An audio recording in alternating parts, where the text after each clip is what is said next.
Alhamdulillah alladzi khalaqal mauta wal hayata liyabluwakum ayyukum ahsanu amala.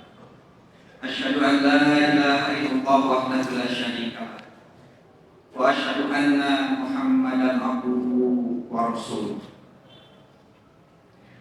Puji serta syukur kita panjatkan kepada Allah Subhanahu wa taala yang senantiasa memberikan kesempatan kepada kita, yang senantiasa memberikan kesehatan kepada kita, sehingga kita masih bisa melaksanakan perintah-perintahnya dan meninggalkan larangan-larangannya. Hadirin sidang Jumat rahimakumullah, dengan izin Allah, alhamdulillah hari ini kita sampai kepada bulan Sya'ban, bulan yang penuh dengan keutamaan, bulan yang berada di antara bulan Rajab dan bulan Ramadan, bulan yang penuh dengan pengampunan. Rasulullah SAW selalu berdoa kepada Allah, Allahumma barik lana fi Rajab wa Sya'ban wa ballighna Ramadan. Ya Allah, berkahilah kami, aktivitas kami, amal-amal kami pada bulan Rajab, pada bulan Sya'ban, wa ballighna Ramadan, dan sampaikanlah usia kami pada bulan Ramadan. Jadi ketiga bulan ini, Rajab, Sya'ban, dan Ramadan adalah bulan yang sangat dinanti oleh Rasulullah SAW. Karena pada ketiga bulan ini terdapat fadilah-fadilah, keutamaan-keutamaan, dan tentu banyak peristiwa-peristiwa Islam, sejarah yang tidak akan pernah bisa terlupakan, yang telah membangun peradaban Islam itu sendiri. Pada bulan Sya'ban telah terjadi beberapa peristiwa penting. Di antaranya adalah perpindahan kiblat umat Islam yang semula ke Baitul Maqdis, ke Al-Aqsa, kemudian pindah ke Masjidil Haram, ke Makkah. Dulu umat Islam berkiblat ke Baitul Maqdis. Rasulullah SAW ingin pindah ke Masjidil Haram karena orang-orang Yahudi pada saat itu sama berkiblat ke Baitul Maqdis. Rasulullah SAW selalu ingin berbeda antara umat Islam dengan orang-orang Yahudi. Pernah Rasulullah SAW memerintahkan untuk mencukur kumis, memanjangkan jenggot. Tujuannya adalah untuk berbeda dengan orang-orang Yahudi, karena pada saat itu orang Yahudi kumisnya panjang dan mencukur jenggot, sehingga agar berbeda antara umat Islam, memudahkan untuk membedakan mana umat Islam dan umat Yahudi, terutama jika terjadi peperangan. Rasulullah pada saat itu perintahkan panjangkan jenggot, cukur kumis. Lantas apakah itu menjadi sunnah? Karena kita melihat saat ini banyak juga orang Yahudi jenggotnya panjang, umat Islam justru tidak berjenggot dan berkumis. Karena itulah sunnah Rasulullah atau hadis Rasulullah SAW, qaulun Nabi itu bersifat kondisional dan situasional. Situasi pada saat itu untuk membedakan memang harus panjang jenggot untuk menentukan ini umat Islam.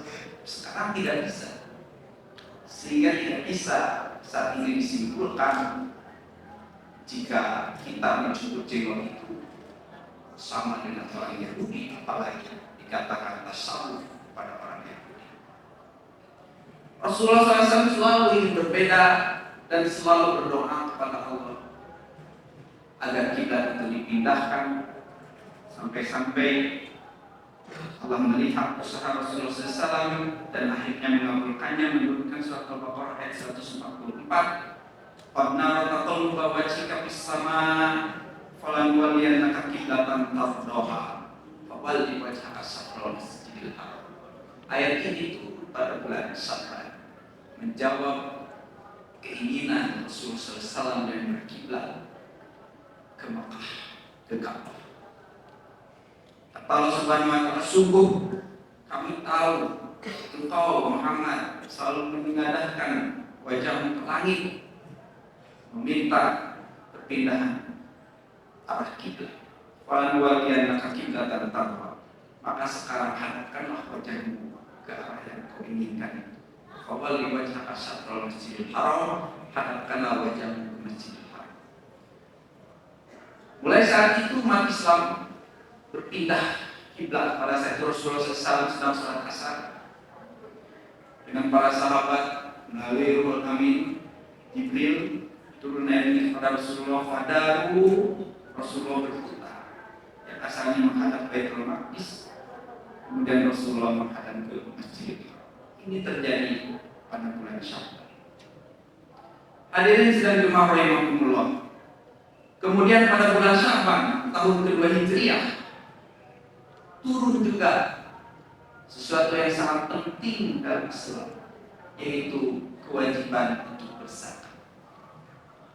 Dulu ketika di Mekah, umat Islam untuk mengeluarkan harta itu hanya berpegang kepada surat Al-Baqarah, anfiqu mimma razaqnakum, infakkanlah apa yang telah Allah rizkikan kepada kalian.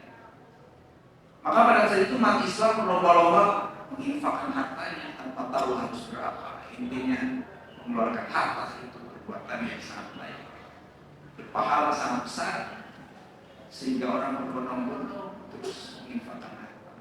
Ketika periode Madinah,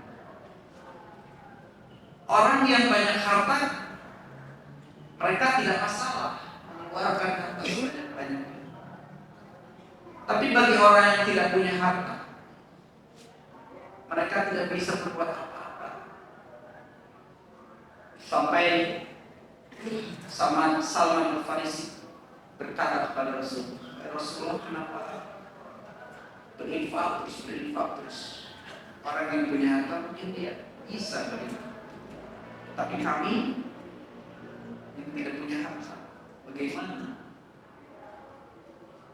Maka pada saat itulah Rasulullah menjawab, semua orang bisa berinfak. Kemudian bagaimana caranya? Rasulullah menjawab, jika engkau membuat makanan, maka banyakkan airnya, kuahnya, dan engkau bisa bagikan ke orang-orang sekitar.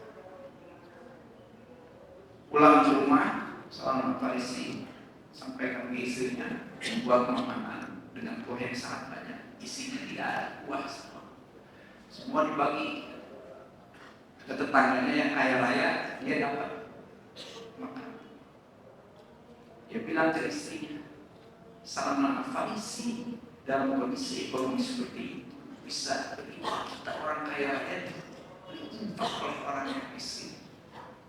Maka setelah itu orang kaya itu dia membuat makanan yang sangat enak dan kemudian membagikannya kepada warga. Salman Al-Farisi kemudian mendapati atau menerima makanan yang mewah itu dan menyampaikan kepada Rasul, menceritakannya, dan Rasul menjawab pada saat itu, itulah sedekah, Allah akan balas dengan segera ini.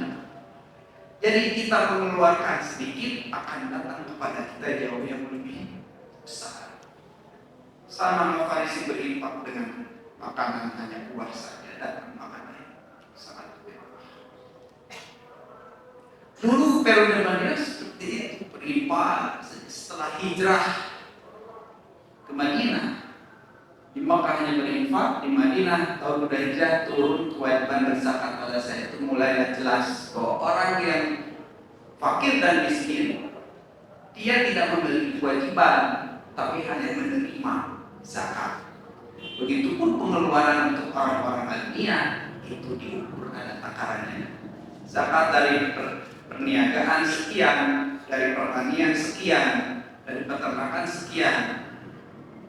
Orang yang berniaga 2,5%, orang yang pertanian jika disiram oleh hujan 10%, disiram 5%, dan takatnya jelas di situ. Maka pengeluaran keuangan itu jelas melalui zakat ini.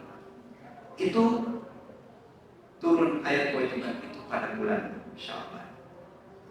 Hadirin sidang jemaah rahimakumullah.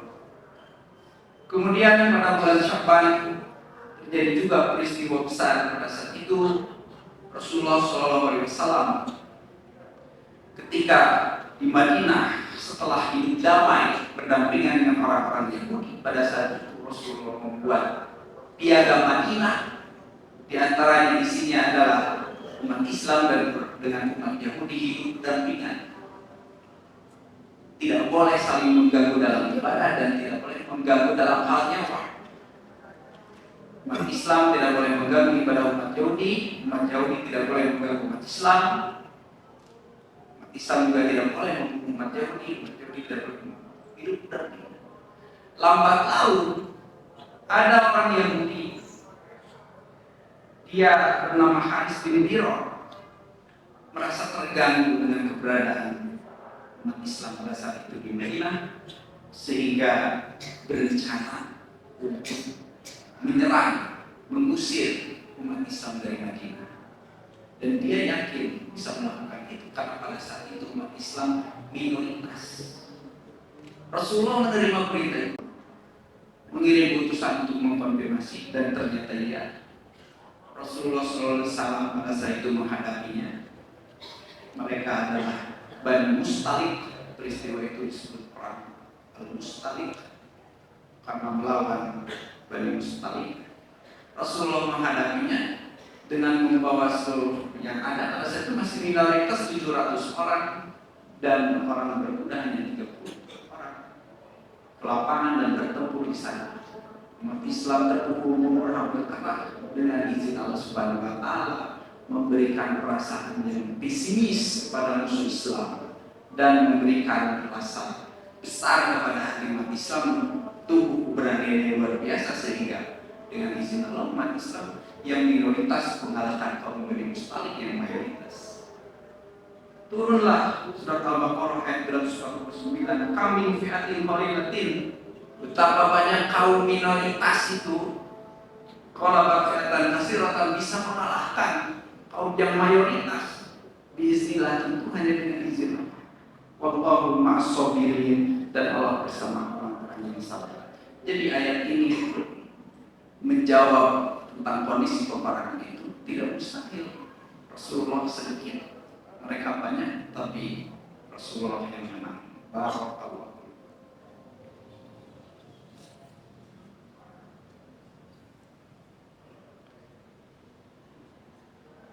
Alhamdulillah alladzi hadana li hadza wa ma kunna linahtadiya laula an hadana Allah. Asyhadu an la ilaha illallah wahdahu la syarika lah wa asyhadu anna Muhammadan abduhu wa rasuluh. Hadirin sidang jemaah rahimakumullah. Perang Bani Mustalik terjadi pada bulan Sya'ban.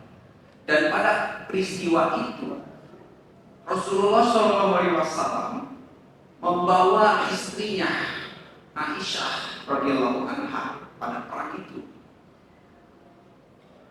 Pada peristiwa itulah terjadi peristiwa hadisul ifki, berita bohong, berita yang terjadi tuduhan dusta kepada Aisyah radhiyallahu anha tentang Aisyah, bahwa Aisyah disampaikan atau diberitakan telah melakukan perselingkuhan.